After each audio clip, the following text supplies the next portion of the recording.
I've got a super cute client who lives with her best friend in an adorable 1920s apartment. This house is so tiny in the kitchen that there's just not a place for them both to sit and eat. Not for long.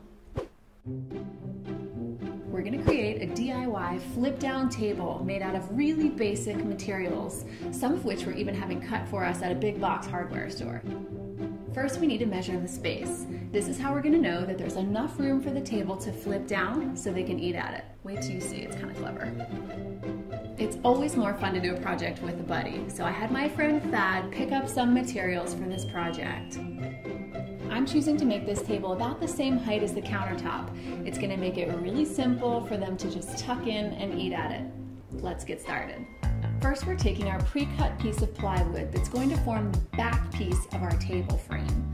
On top of that, we're actually going to attach the sides. So we're gonna screw them on, and then following that, we're gonna screw on the top and bottom sides. So now we're going to attach our boards to the sheet of plywood to make our frame. So we're gonna do it with a little bit of wood glue, but we're using 1 5/8" screws to hold this together. I had my buddy Thad pick up piano hinge. Now that's the one that's gonna let our tabletop flip down from the wall and become a table. While I was at the store having them make cuts for me, I had them cut another sheet of plywood that's going to become my tabletop. So this fits inside the frame and it folds down on that piano hinge and becomes our table. Pretty fabulous. Here's a tip. If you don't have a lot of tools, but you still want to do a project like this at home, you can. Your local hardware store will probably do all of these cuts for you for a small price. That way, you don't have to have a table saw and lots of tools. Just pop it in the back of the cart. So the frame is looking good. Now we're off to putty, sand, and prime and get this baby ready for paint. Now would be a good time to hit our project with a level, just to make sure that it's all going smoothly. Finding a stud can be hard, so that's why we put a plywood back on this baby. We're gonna screw straight into the wall in several different places, and then we're gonna putty and sand and prime again, so we've got a gorgeous finish coat, and this guy's not going anywhere.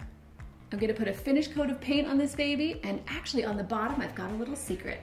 We're going to go ahead and roll on some blackboard paint, which is gonna give this table the ability to also double as a very functional message board for these two roommates.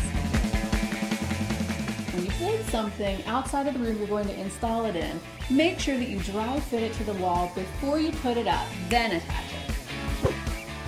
This flip-down table might seem a little intimidating, but there were lots of steps that made it simpler, including having some of the pieces cut at the hardware store.